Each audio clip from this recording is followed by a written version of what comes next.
You've heard how young Albert Ramsbottom in the zoo up at Blackpool one year, with a stick with an horse's head handle, gave a lion a poke in the ear.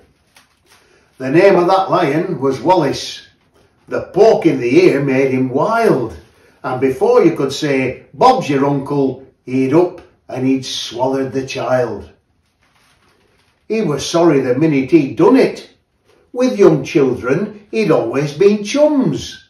And besides, he'd no teeth in his noddle. And he couldn't chew Albert on gums. He could feel the lad moving inside him as he lay on his bed of dried ferns. And you'd think it was little lad's birthday. He wished him such happy returns.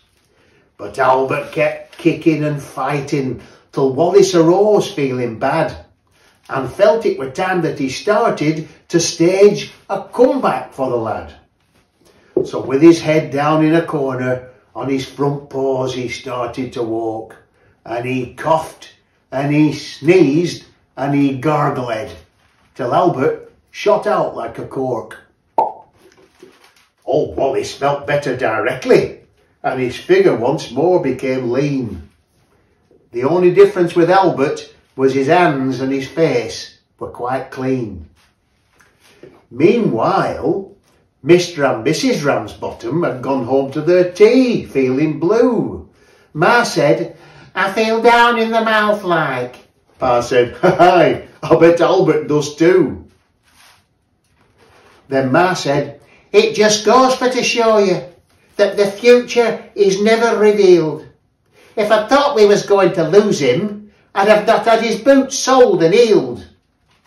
But Pa said, "Let's look on the bright side. What can't be helped must be endured. Every cloud has a silvery lining." And we did have young Albert insured. A knock at the door came that moment as father these kind words did speak. 'Twas the young man from the Prudential.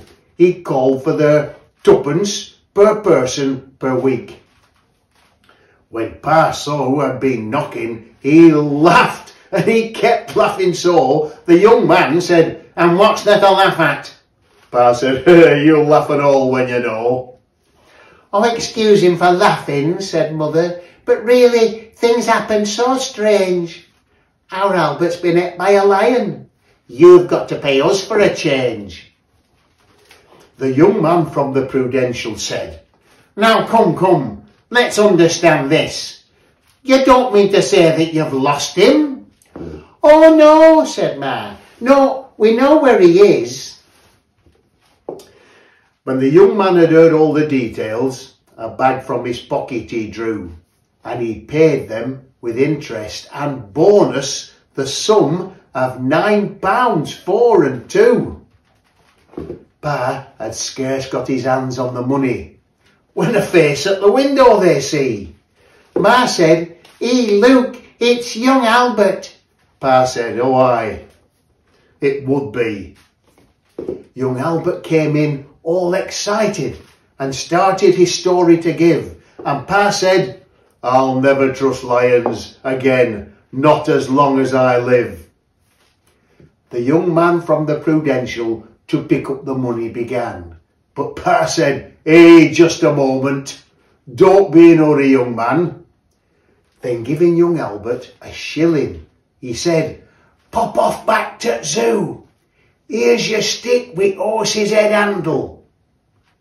Go and see what tigers can do." Don't miss the next instalment.